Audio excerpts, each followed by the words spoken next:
Hi, my name is Catherine Wilson, and I am talking to you about the method patterns assignments.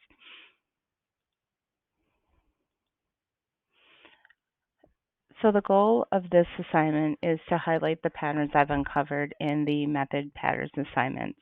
So, let me show you what I've learned. These are the patterns that I've explored in this, that I'll be exploring in this presentation.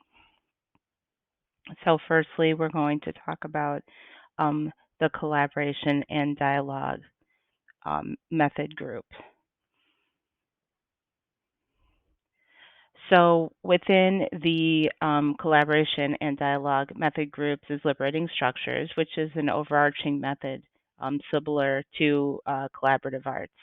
And within liberating structures, you're going to find methods like open space, which we'll review in just a moment. The idea with these methods is to give some general structure or prompting about how to start conversations, and then it's up to the participants to move forward. The shared experiences is that I can tell you what the problem is, and I can tell you how to change to fix the problem. Yet the problem is met with resistance because I don't get it, it's different here, and so on. However, if I can lead you to the same conclusion on your own, then there's nothing to resist. So that brings us to appreciative inquiry. With appreciative inquiry, it's is generally where I spend a lot of time professionally. You can change perspectives from problem solving to preventative maintenance when teams fully understand objectives, plans, and think beyond this current moment of need. Or when we're able to do that, does everything still look the same, and or do we have new questions that are coming to the surface? As we discussed in the last slide, the idea is that with liberating structures, generally we know the organizational problem, but we need the client to come to that same level of awareness. In Future Search, participants are gathered for business needs and to complete objectives. Future Search is very task focused. Participants gather from every area for task focused activities. The idea is to have, 8 groups of 8 collaborative teams working on the same thing in parallel. And at the end of the 2 3/4 days, there's this collection of values and goals as a combined group, again, as a group, determining the best way to move forward towards a shared future.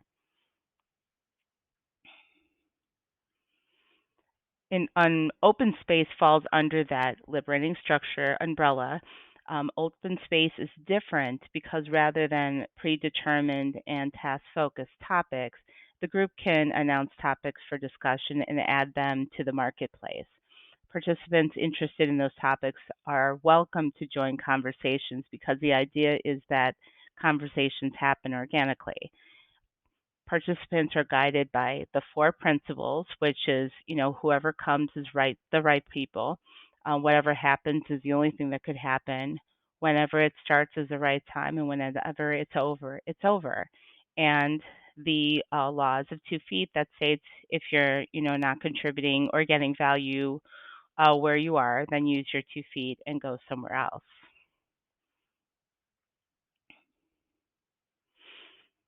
Much like future state, whole scale change is very task heavy and focuses on getting an analytical, objective perspective. This is the first model that introduces the formula for change, which states if dissatisfaction, vision, or first steps are equal to 0, then the change effort will fail because the desire for change is not greater than the resistance for change. The whole scale change is heavy on models and perfecting the science of change. So our class with the roadmap was a lesson in whole scale change. When considering our client activity, all the players' roles were filled. If you've ever participated in like an agile team, you're participating in a version of whole scale change. So the last method under the collaborative and dialogue series is the World Cafe. With the World Cafe, participants talk about conversations that matter. Individuals bounce from one table to the next, carrying their conversations to the following table and merging those conversations. In the end, the doodles are captured and the ideas are harvested and shared with the participants. So to sum up the collaboration and dialogue method, the idea is to encourage group conversations on the topics that matter, whether it's the bottom line of an organization or the bottom of the poverty line of a neighborhood. These methods are meant to highlight goals and values and come together as an organization to initiate action. Okay, so now we're going to talk about the collaborative mind mapping and learning group. So within that, we have the 3x3 empathy factors. So the idea behind the 3x3 empathy factors is that there is an intrapersonal reflection of, self-worth, what we believe about ourselves and our personal level of balance. And then we connect with others. That connection adds support and offers strength. Are we adding to the connection or straining the chain? Are we bringing our authentic selves? And how are we adding to the overall relationship? This is the idea of that integrated clarity.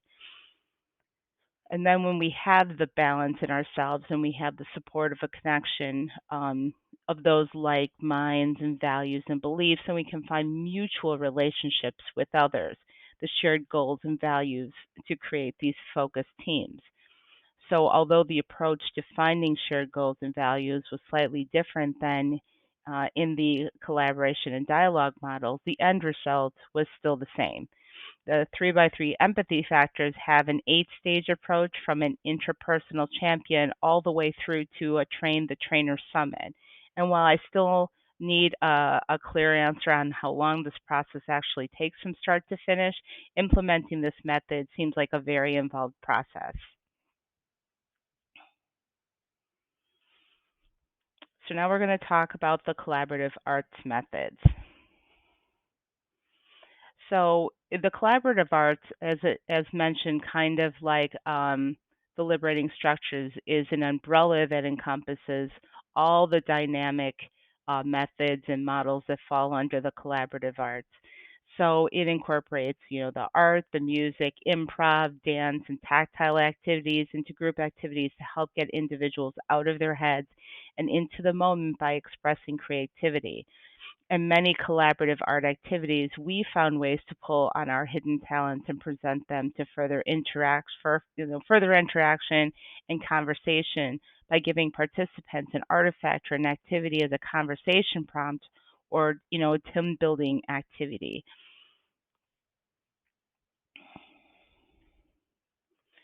So with this implied improvisation, it allows individuals to act out scenarios and test conversations and ideas and principles and practices in a safe and supportive environment.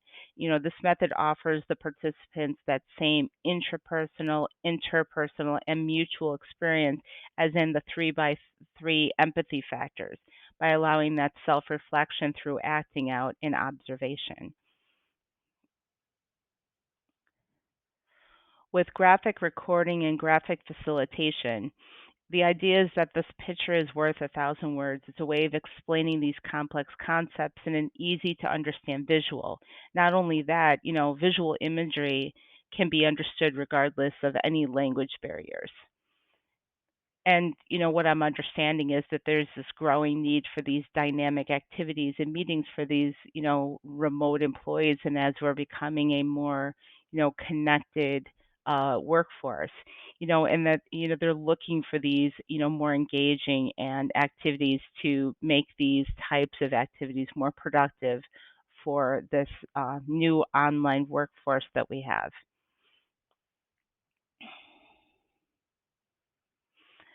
So now we're going to talk about the collaborative personal development grouping, which is encompassing the T groups. So the T groups is a random forming of groups. Complete strangers are preferred. People who have never met and will never meet again. Where there are these general rules exist, but there are no guidelines. With the idea being that participants learn how to learn. During residency, we participated in a fishbowl activity, an example of a T group, as observers.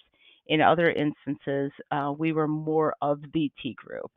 The idea is that complete strangers have no reason to not be completely honest with each other, and that this honesty creates reactions from other. And those interactions are also viewed, and the observers also learn from the exchanges. So, to bring it all together, in conclusion, so each of the collaboration methods highlights the key to every method is honest communication, willingness to collaborate, respect, trust, and engagement. And there's this personal reflection and connection with others and coming together for a mutual understanding and these shared goals and vision. So, I hope this was helpful and that you learned something today. Thank you for watching.